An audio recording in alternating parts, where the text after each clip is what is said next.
Hi, everyone.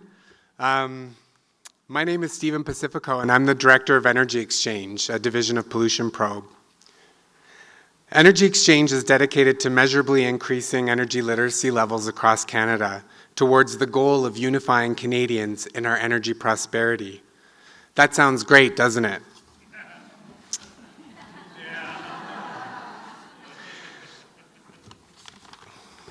Oh, 1 second. I think but we know it's not working.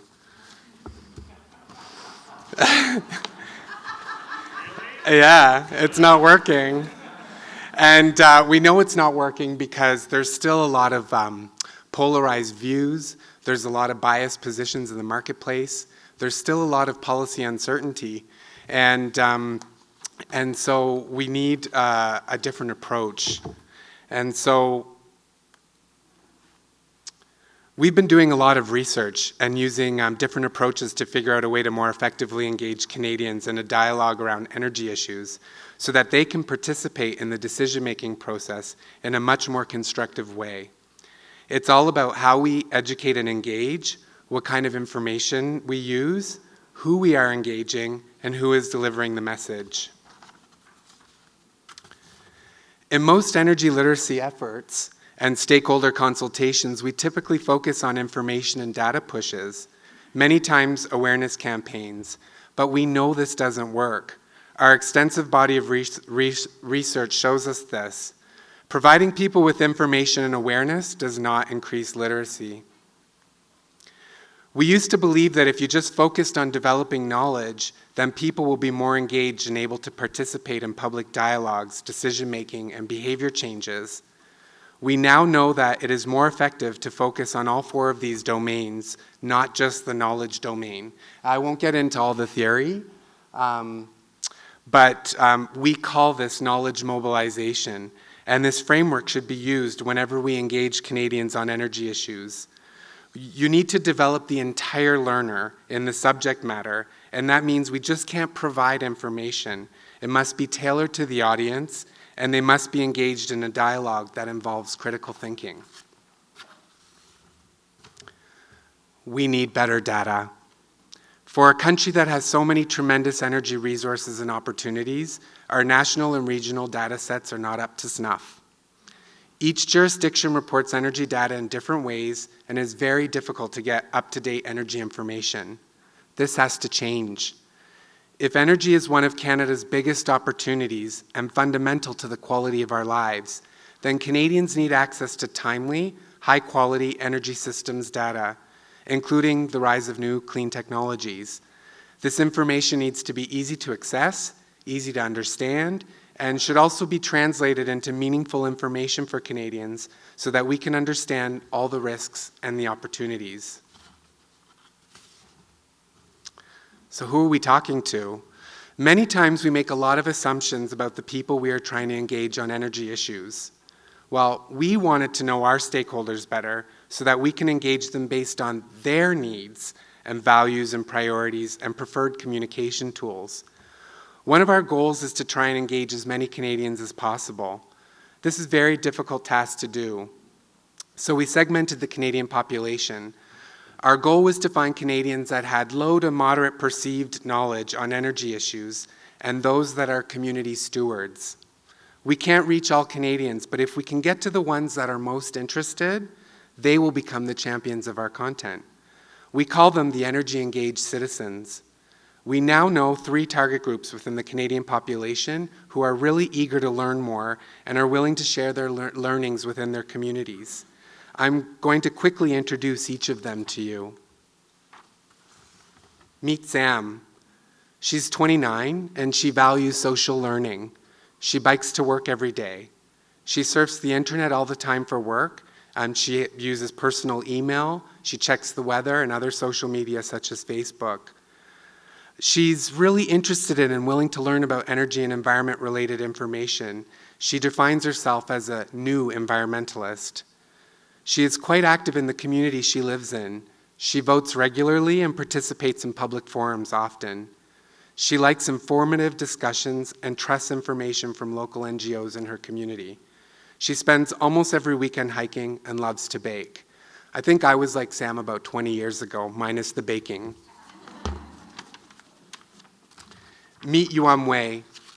He's 55 years old and of Chinese descent. He lives in Calgary and is an electrician at a hydro company. He values a healthy living style. He usually has to drive to work. He listens to news radio on his commute. He spends most of his spare time reading newspaper and magazines as he loves checking out news and current affairs. Internet is necessary in his daily life to check emails and sometimes weather. He advocates that the individual is one of the key factors in terms of protecting the environment. He doesn't believe that environmental sustainability means negative impacts on the economy. He trusts information from his community and is open to conversations and activities with people who come from a variety of backgrounds. His after-work activities are usually watching the news and hockey on TV and exercising at home. He loves swimming and gardening. Meet George, he's the last one. He's 45, and he lives in Toronto as a senior sales manager in the pharmaceuticals industry. He lives with his partner and 2 children, and he takes the subway to work every day. He likes reading newspapers, magazines, and surfing the net, but would not spend too much time on any of them. His favorite magazines are Canadian Geographic and, of course, the Walrus magazine, which is my favorite magazine as well. He always tries to save money for his family and children for the future, so that's why we call him Money Wise. And he wasn't into environment and energy-related topics, but he is becoming somewhat attracted to them recently due to some long-term beneficial energy programs being introduced by the government. He loves badminton and visiting museums. The reason why, and I think probably right now I'm probably 60% Yuan Wei and 40% George at this point in my life. And it's really important to know who we're talking to when we engage them in a conversation about energy issues. Who is delivering the message is also critical to improving literacy levels in Canada. From the research, we found that right now Canadians don't trust corporations, industry associations, government, and sometimes even very left or right NGOs. Canadians strongly value cautious, fair, and inclusive decision-making processes with organizations that are independent and perceived not to be biased to one opinion over another.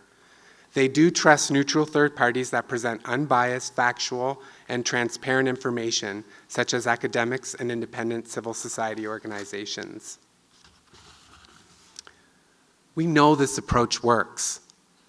When we talk with our stakeholders and go into communities and use this approach, we've had very successful results. A few years back, we were invited into a small town in northern Ontario that was very concerned about a proposed new pipeline going through their community, which had lots of fresh water and a pristine environment.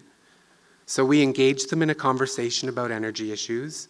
We took a systems approach, connecting energy sources back to how they use and value energy into their everyday lives. And we provided them balanced information weighing the risks and opportunities. After doing this, they were in a much better position to make decisions about the energy vision they had for their community. The session was so effective, we got calls from the industry asking us what we had done to help the community improve their understanding of energy issues. It has positioned them well to have a much more effective dialogues with industries and regulator. Canada possesses a vast and diverse endowment of energy resources. Thoughtful stewardship and responsible development can convert this endowment into valuable forms of capital with which to invest and build our collective low-carbon future. The size of the energy investment opportunity cannot be measured in the billions or in the hundreds of billions, but in the trillions. In seizing this opportunity, we can bequeath to future generations a more prosperous and sustainable Canada, full of options for everyone. Imagine Canadians united in our energy prosperity. At Energy Exchange, this is what we think about every day, and we're excited about the future. I think if we can begin to engage Canadians a little differently on energy issues, the options and opportunities are endless. Thank you.